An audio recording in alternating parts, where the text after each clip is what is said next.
पश्चिम बंगाल की मुख्यमंत्री ममता बनर्जी को कल चोट लगी, माथे पर और नाक में चोट लगी। सवाल ये उठता है कि आखिर ये साजिश है या फिर ममता बनर्जी के साथ कोई हादसा हुआ है। बड़ी खबर क्या है ये आपको बताएं। कोलकाता से बड़ी खबर आ रही है जहां ममता बनर्जी की चोट को लेकर बड़ा खुलासा हुआ है।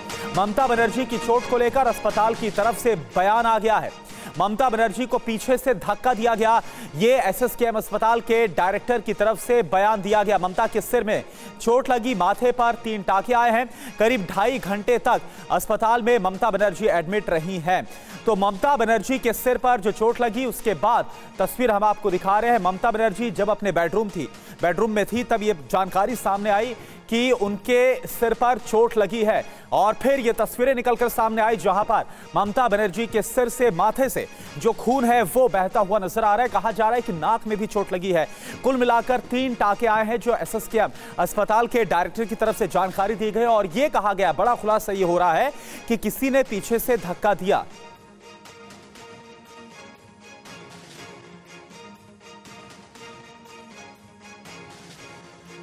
Minister of West Bengal, Mamata Banerjee, reported to our hospital today around 7:30 p.m. with a history of fall within the vicinity of her home due to some push from behind. She had a cerebral concussion, had a sharp cut over her forehead and nose, which was bleeding profusely. Initially, she was assessed by HOD Neurosurgery, HOD Medicine and cardiologist of our institute, and her vitals were stabilized. 3 stitches has been applied on forehead and 1 on nose, and required dressing was done. Investigations like ECG, echocardiogram, Doppler and CT scan etc. was done. Medical personnel have provided their opinion in this regards. She was advised to remain admitted for observation, but she preferred to go home. तो SSKM अस्पताल के director को आपने सुना, उन्होंने कहा कि माथे पर 3 टाके और नाक पर 1 टाका आया है, यानी कि माथे और नाक पर चोट लगी है। तो ममता बनर्जी को चोट कैसे लगी, ये बड़ा सवाल है। इसके बारे में अभी तक जो डिटेल सामने आई है वो आपके साथ हम शेयर कर रहे हैं। दरअसल ये घटना कल शाम यानी कि गुरुवार की शाम करीब 6:30 बजे और 7 बजे की है। उस वक्त ममता बनर्जी अपने बेडरूम में थी। दूसरे कमरे में उनकी भाभी कजरी बनर्जी, भतीजे अभिषेक बनर्जी, आकाश बनर्जी और परिवार के अन्य सदस्य वहां पर मौजूद थे। और इन्हीं सब के बीच उनकी नौकरानी दौड़कर आई और बोली कि दीदी फर्श पर गिरी हुई है और खून बह रहा है। सभी लोग दौड़े और देखा कि ममता फर्श पर पड़ी हुई हैं। इसके बाद अभिषेक बनर्जी उन्हें अस्पताल लेकर पहुंचे, एसएसकेएम अस्पताल पहुंचाया गया। रविशंकर दत्ता इस वक्त हमारे साथ जुड़े हुए पूरी जानकारी के साथ। रविशंकर, पहले तो यह बताइए कि इस वक्त ममता बनर्जी कैसी है, डॉक्टर्स की तरफ से क्या जानकारी मिली है। लेकिन सवाल यह है कि जो एसएसकेएम अस्पताल के डायरेक्टर बोल रहे हैं कि वो बेडरूम में थी, किसी ने पीछे से धक्का दिया, आखिर कैसे ये सब कुछ हुआ? देखिए, ये जो सवाल है, आखिरी जो सवाल आपने पूछा, ये सब कैसे हुआ, इसको लेके सबसे बड़ा समस्या यहाँ पे तैयार हो रहा है। इसका कारण यह है कि ममता बनर्जी अपना घर में थे, वो एक प्रोग्राम ख़त्म करके अपना घर वापस आई थी। जैसे कि आपने कहा कि अभिषेक बनर्जी, काजरी बनर्जी और उनके बाकी के परिवार के सदस्य दूसरे रूम में थे और ममता बनर्जी अपने घर में गई थी। अचानक उसका नौकरानी जैसे ही आई, उसका बाद उन्होंने कहा कि दीदी गिर गई हैं और उनका खून बह रहा है, तो उनको हॉस्पिटल लेके गए। लेकिन उसका बाद सुपर का जो डायरेक्टर का मणिमय बंदोपाध्याय का जो स्टेटमेंट आया, वहीं से कन्फ्यूजन शुरू हुआ। इसका कारण ये है कि मुख्यमंत्री अगर अपना घर में है और उनको पीछे से कोई धक्का देता है तो ये उनका सिक्योरिटी में बड़ा एक मान सकते गैप है। और इसका पहले 2 दफ़ा ऐसे हुआ है। पहला 21 जुलाई जब ममता बनर्जी के घर के सामने एक व्यक्ति को पकड़ा गया था, TV9 भारतवर्ष वो खबर को ब्रेक किया था, एक व्यक्ति को गन लेके पकड़ा गया था। दूसरा दफ़ा देखा गया एक व्यक्ति जो कि मानसिक तौर पे उनका हालत ठीक नहीं था, मुख्यमंत्री के कार के पीछे 7 घंटा बैठा हुआ था हाथ में रॉड लेके। क्या उनका इंटेंशन था? ये 2 दफ़ा जो सिक्योरिटी ब्रीच हुआ था, इसका बाद ये सवाल उठ ही रहा था कि मुख्यमंत्री का सिक्योरिटी बढ़ाया जाए। और उसका बाद कल जब ये स्टेटमेंट आया डायरेक्टर के तरफ से, तो वहाँ पे साफ हुआ कि मुख्यमंत्री सिक्योरिटी का कहीं एक बड़ा ब्रीच हुआ है। लेकिन मुख्यमंत्री के बेडरूम के अंदर कैसे ये हो सकता है, इसको लेके बड़ा सवाल उठ रहा है, जिसके चलते सीपी के नेतृत्व में यहाँ पे एक बड़ा इन्वेस्टिगेशन शुरू हुआ है। लोगों के साथ बातचीत इसमें किया जा रहा है। हालांकि ये अलग बात है कि ये बिल्कुल रविशंकर, तो Z+ सिक्योरिटी जो कि ममता बनर्जी के पास है, आखिर कैसे ये सिक्योरिटी ब्रीच हुआ, ये अपने आप में बड़ा सवाल है। रविशंकर, आपके पास में आ रहा हूं। इस बीच ममता बनर्जी करीब 2.5 घंटे तक अस्पताल में रही, जहां पर उनका इलाज हुआ। रात करीब 9:45 बजे उनको अस्पताल से डिस्चार्ज कर दिया गया और फिर वो घर लौट आई। संभावना यह है कि ममता अगले कुछ दिनों तक घर पर ही रहेंगी। जब तक वो पूरी तरह से स्वस्थ नहीं हो जाती है, वो पार्टी के लोकसभा चुनाव अभियान में भी शामिल नहीं होंगी। तो ये जानकारी सामने आ रही है। इधर ममता बनर्जी को कहां पर चोट आई है, क्या अस्पताल की रिपोर्ट है, ये आपको हम बताते हैं। तो ग्राफिक्स के जरिए आपको बताते हैं कि आखिर ममता बनर्जी, यहां पर आप देखिए तस्वीर, माथे पर पट्टी लगी हुई है। ममता बनर्जी को चोट कहां पर आई? अस्पताल की रिपोर्ट के मुताबिक सिर में चोट लगी है। ममता बनर्जी के माथे पर एक कट है, जो कि आपको वहां से ब्लीडिंग होती नजर भी आ रही है, और नाक पर भी घाव है। जैसा कि SSKM अस्पताल के डायरेक्टर ने बताया कि एक जो टाका है वो नाक पर और 3 टाके आए हैं माथे पर। माथे पर 3 टाके आए हैं और नाक पर भी ड्रेसिंग की गई है, जो कि SSKM अस्पताल के डायरेक्टर की तरफ से जानकारी दी गई। हालांकि एडवाइस किया गया था डॉक्टर्स की तरफ से कि वो अभी फिलहाल ऑब्जर्वेशन में रहे, लेकिन जैसा कि डॉक्टर्स ने बताया कि ममता बनर्जी ने यह प्रेफर किया, ममता बनर्जी ने खुद ही अस्पताल से जाने की जो बात है वो कही है। लेकिन जो जानकारी सामने आ रही कि अभी कुछ दिन तक ममता बनर्जी अपने घर पर ही रहेंगी। इस बीच एक और बड़ी खबर आपको बताएं, ममता बनर्जी को चोट लगने के कारणों की जांच शुरू हो गई। जैसा कि हमारे संवाददाता रविशंकर दत्ता बतला रहे थे, SSKM अस्पताल के डॉक्टरों के बयान के बाद यह तफ्तीश शुरू हुई, क्योंकि उनकी तरफ से साफ कहा गया है कि किसी ने पीछे से उनको धक्का दिया। अस्पताल के डायरेक्टर ने खुद अपने बयान में ममता को धक्का देने की बात कही है। कोलकाता CP के नेतृत्व में टीम को गठित कर दिया गया है, जो कि इन्वेस्टिगेशन को करेगी। तो ममता बनर्जी, जिनके पास हाई सिक्योरिटी है, CM सिक्योरिटी है, Z+ सिक्योरिटी ममता बनर्जी के साथ है। कालीघाट स्थित जो आवास में जब ममता बनर्जी थी, तब उनके साथ ये घटना घटित होती है। तो आखिर अगर ये सिक्योरिटी से जुड़ा मसला है, तो कैसे सिक्योरिटी ब्रीच हुआ, यह अपने आप में बड़ा गंभीर सवाल है। इधर ममता बनर्जी के हेल्थ को लेकर जारी बयान में इस बात का खुलासा किया गया है कि उन्हें धक्का दिया गया है। अब बड़ा सवाल है, सवाल कई उठते हैं कि आखिर ममता को धक्का किसने दिया।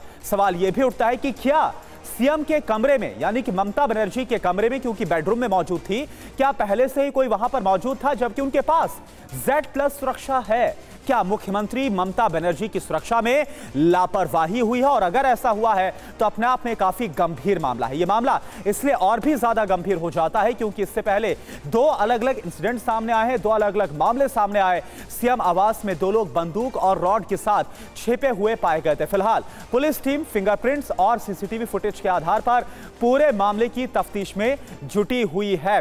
तो यह जानकारी अभी तक सामने आ रही है और बड़ा सवाल यही है कि कैसे ममता बनर्जी की सिक्योरिटी ब्रीच हुई है। इधर CM आवास के सोर्सेज से बड़ी खबर जो आ रही है, आपको बताएं, ममता बनर्जी को किसी ने धक्का नहीं दिया।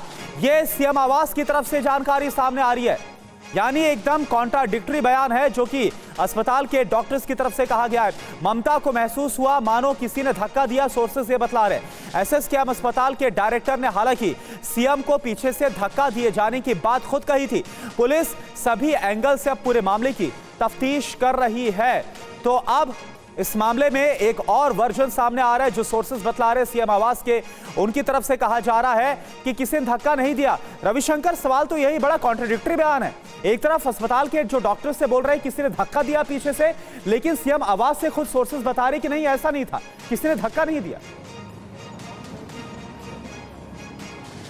देखिए, SSKM के जो डायरेक्टर है मोनिमा बंदोपाध्याय, उन्होंने अपना स्टेटमेंट को अपग्रेड किया है और उन्होंने ये कहा है कि मैंने ऐसा कुछ नहीं कहना चाहा कि CM को किसी ने धक्का मारा है। उन्होंने कहा, CM ने कहा कि उन्होंने महसूस किया कि पीछे से कोई धक्का मारा था।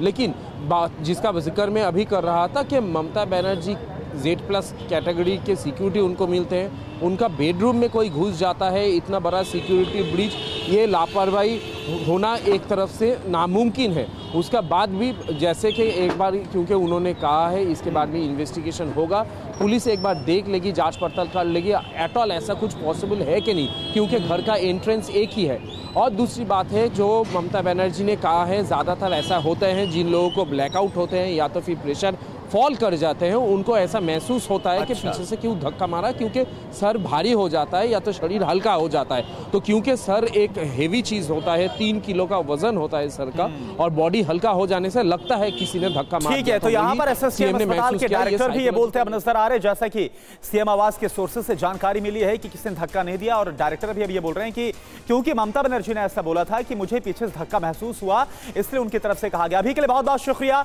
इस पूरी जानकारी के लिए। लोकसभा चुनाव से पहले टीएमसी को बड़ा झटका लग सकता है। टीएमसी सांसद दिव्येंदु अधिकारी आज बीजेपी में शामिल हो सकते हैं। दिव्येंदु अधिकारी पूर्व मेदिनी जिले से तमलुक लोकसभा सीट से तृणमूल सांसद हैं। तृणमूल ने इस बार उन्हें लोकसभा का टिकट नहीं दिया है। कयास लगाया जा रहा है कि दिव्येंदु अधिकारी टीएमसी से इस्तीफा देकर बीजेपी में शामिल हो सकते हैं। दिव्येंदु अधिकारी बंगाल विधानसभा में विपक्ष के नेता शिवेंदु अधिकारी के छोटे भाई हैं।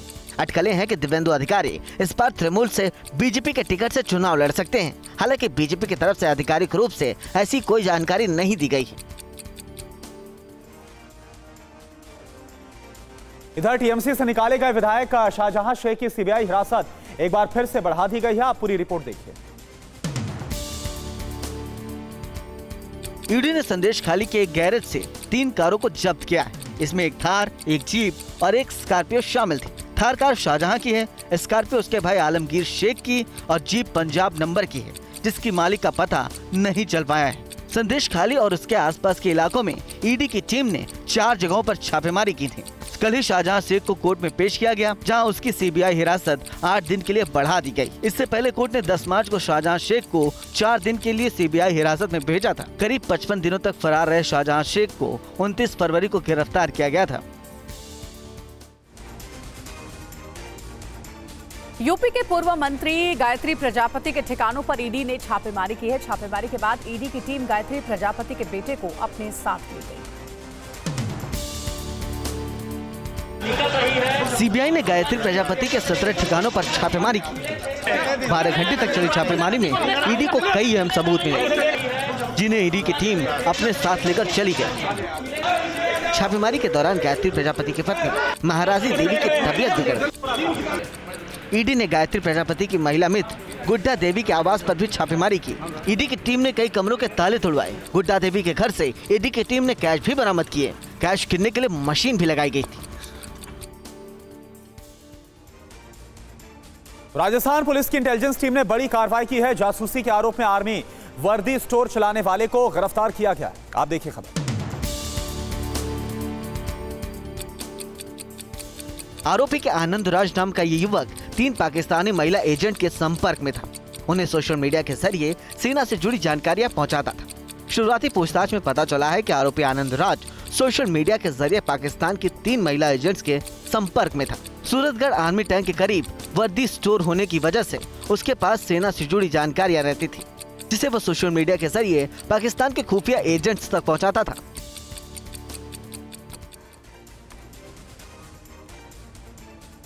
राजस्थान में जब बिना तैयारी के लिए वन विभाग की टीम तेंदुए को पकड़ने के लिए पहुंची, तब क्या हुआ आपको दिखाते हैं रिपोर्ट में पूरी खबर। तस्वीरें भीलवाड़ा की हैं, जहां बुधवार शाम करीब 6 बजे जहां गांव जोराची में तेंदुए के घुसने की सूचना मिली। बिना किसी संसाधन के ही वन विभाग की टीम तेंदुओं को पकड़ने के लिए पहुंच गई। चारपाई और चादर से तेंदुओं को पकड़ने की नाकाम कोशिश कितनी खतरनाक साबित हुई, आप खुद देख लीजिए। तेंदुआ इनकी गिरफ्त से बचता हुआ आसानी से जंगल की ओर भाग गया, लेकिन तेंदुओं के हमले में वनपालन मुनचंद शर्मा को पैर में चोट आ गई। वनपाल को बचाने की कोशिश में एक ग्रामीण को भी तेंदुए ने पंजा मार दिया। घायल वनपाल को अस्पताल में भर्ती कराना पड़ा। उज्जैन के एक स्कूल में 24 बच्चे बीमार पड़ गए। मिड डे मील खाने के बाद उनकी तबीयत अचानक बिगड़ गई।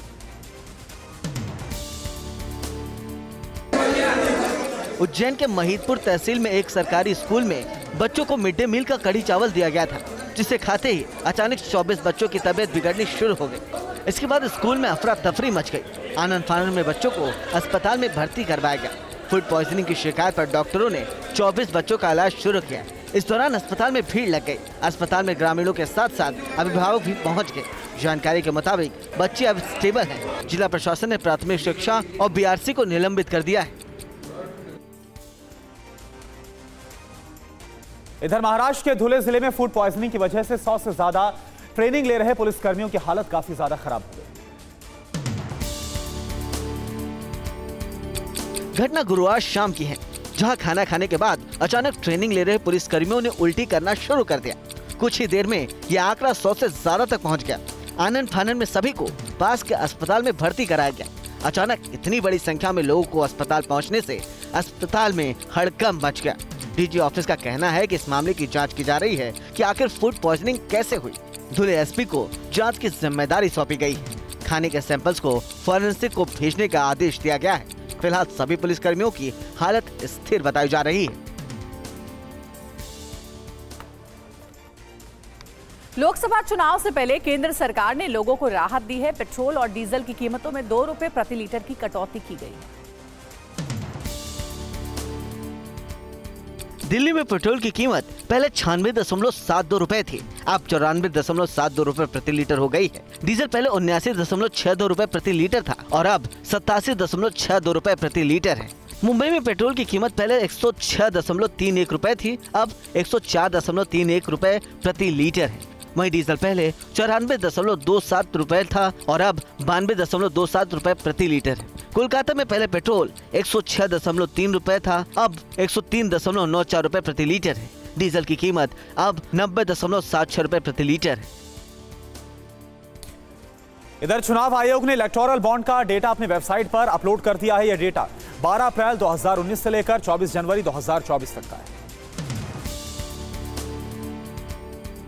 डेटा के मुताबिक बीजेपी को 200 से ज्यादा बार करोड़ों के ब्रांड मिले हैं।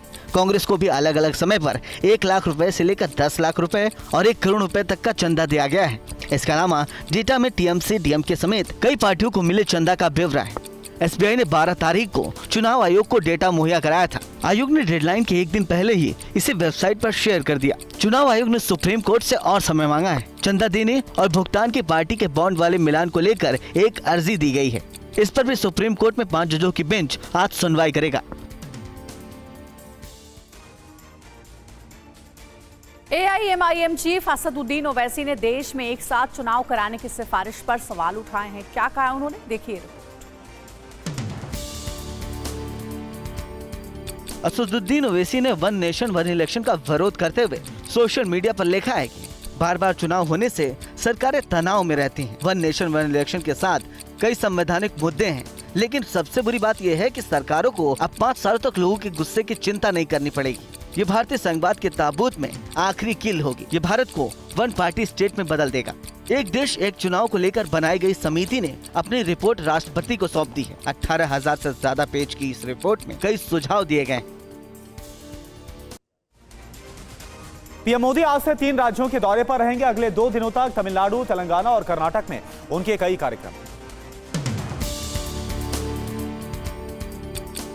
पीएम मोदी इन दिनों देश भर में घूम घूम कर रैली और जनसभाएं कर रहे हैं। अपने व्यस्त कार्यक्रमों के बीच पीएम मोदी तमिलनाडु, तेलंगाना और कर्नाटक के दौरे पर रहेंगे। सुबह 11:15 बजे पीएम मोदी कन्याकुमारी में एक जनसभा को संबोधित करेंगे। दोपहर 1:15 बजे पथानमथिट्टा में पीएम मोदी की जनसभा होगी। पीएम मोदी शाम करीब 5 बजे बेगमपेट एयरपोर्ट पहुंचेंगे। एयरपोर्ट से वो सड़क के रास्ते मल्काजगिरी जाएंगे। इसके बाद शाम 5:15 बजे से 6:15 बजे तक मल्काजगिरी में रोड शो करेंगे। पीएम मोदी ने दिल्ली के 5,000 स्ट्रीट वेंडर्स समेत 1 लाख वेंडर्स को पीएम स्वनिधि योजना के जरिए लोन का वितरण किया। इस योजना को 2020 में लॉन्च किया गया था। तस्वीरें दिल्ली के जवाहरलाल नेहरू स्टेडियम की हैं, जहां पीएम ने स्ट्रीट वेंडर्स को पीएम स्वनिधि स्कीम के फायदे गिनाए। पिछले 4 साल में देश भर के 62 लाख रेहड़ी पटरी वालों को लोन बांटा जा चुका है। पीएम स्वनिधि योजना के तहत सीधे उनके बैंक अकाउंट में पैसे ट्रांसफर कर दिए गए।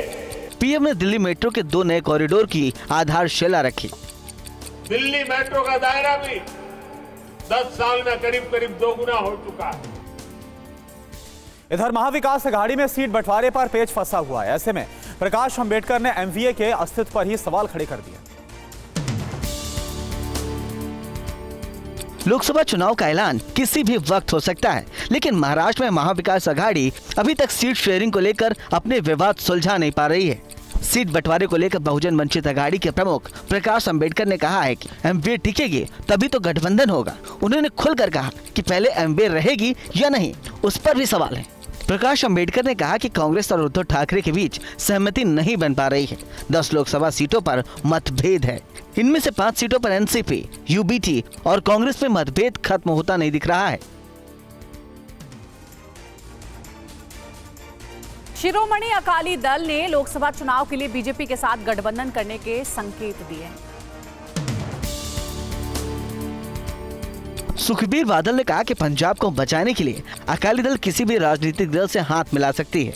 उन्होंने दावा किया कि पंजाब में फ्रंट बंटते जा रहा है। बीजेपी के साथ गठबंधन को लेकर सुखबीर बादल ने बीजेपी का खुलकर नाम तो नहीं लिया, लेकिन बीजेपी के साथ गठबंधन से इनकार भी नहीं किया। ਅਸੀਂ ਤਾਂ ਜਿਹੜੇ ਪੰਜਾਬ ਨੂੰ ਬਚਾਉਣ ਵਾਸਤੇ ਜਿਹੜੀਆਂ ਲਾਈਕ ਮਾਈਂਡਡ ਪਾਰਟੀਆਂ ਹੈ, ਜਿਹੜੀਆਂ ਇਕੱਠੀਆਂ ਹੋ ਸਕਦੀਆਂ ਸੀ, ਕਾਂਗਰਸ ਨਾਲ ਤਾਂ ਜਾ ਨਹੀਂ ਸਕਦੇ, ਝਾੜੂ ਵਾਲਿਆਂ ਨਾਲ ਤਾਂ ਜਾ ਨਹੀਂ ਸਕਦੇ, ਬਾਕੀ ਅਸੀਂ ਬੀਐਸਪੀ, ਸੀਪੀਆਈ, ਸੀਪੀਐਮ ਸਾਰਿਆਂ ਨਾਲ ਅਸੀਂ ਗੱਲ ਕਰ ਰਹੇ ਹਾਂ। कांग्रेस नेता दिग्विजय सिंह ने बैलेट पेपर से चुनाव कराने की मांग की है। उनसे बात की टीवी9 संवाददाता कुमार विक्रांत। अरे भाई, एक व्यक्ति हमारे ही ले लेते विपक्ष का, एक आपका हो जाता, हम निष्पक्षता से स्वागत कर लेते, लेकिन दोनों आपके ही होंगे। पहले जो चेयरमैन साहब है वो आपके, तो फिर आप इतने नर्वस क्यों हैं? आप तो इतने लोकप्रिय व्यक्ति हैं कि विश्व में आपसे ज्यादा कोई लोकप्रिय व्यक्ति नहीं है। तो वैसे ही आपको क्या फर्क पड़ेगा? बैलेट पेपर चुनाव करा लीजिए, आपकी शोहरत और देश में बढ़ जाएगी।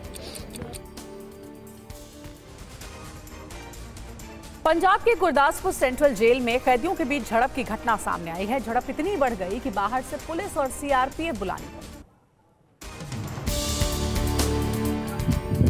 गुरदासपुर सेंट्रल जेल में हालात तब बेकाबू हो गए जब कैदियों के 2 गुट आपस में भिड़ गए। इसके बाद भड़के कैदियों के बीच बचाव में आए पुलिसकर्मियों पर ईंट पत्थर से पथराव करना शुरू कर दिया। हालात इतने बेकाबू हो गए कि जेल प्रशासन को सीआरपीएफ को बुलाना पड़ा। मारपीट की इस घटना में कैदियों के साथ साथ कई पुलिसकर्मी भी घायल हो गए। सभी घायलों को गुरदासपुर सिविल अस्पताल में भर्ती कराया गया है। पुलिस की बख्तरबंद गाड़ियों के अलावा फायर ब्रिगेड और एम्बुलेंस भी मौके पर तैनात कर दी गई है। इधर आम आदमी पार्टी आज गुजरात के लिए अपना लोकसभा कैंपेन लॉन्च करेगी। क्या है आम आदमी पार्टी की स्ट्रेटेजी, आप देखिए इस रिपोर्ट के जरिए। अरविंद केजरीवाल आज गुजरात के बड़ौदा में होंगे। उनके साथ पंजाब के मुख्यमंत्री भगवंत मान भी होंगे। दोनों नेता बड़ौदा में लोकसभा चुनाव के लिए पार्टी का कैंपेन लॉन्च करेंगी। गुजरात में आम आदमी पार्टी 2 लोकसभा सीटों पर चुनाव लड़ रही है। इसके पहले 11 मार्च को अरविंद केजरीवाल ने पंजाब में पार्टी के लिए लोकसभा चुनाव का कैंपेन लॉन्च किया था। पंजाब के अलावा आम आदमी पार्टी ने दिल्ली में भी अपने चुनावी कैंपेन का आगाज कर दिया है और लोकसभा चुनाव की तैयारियों में जुट गए।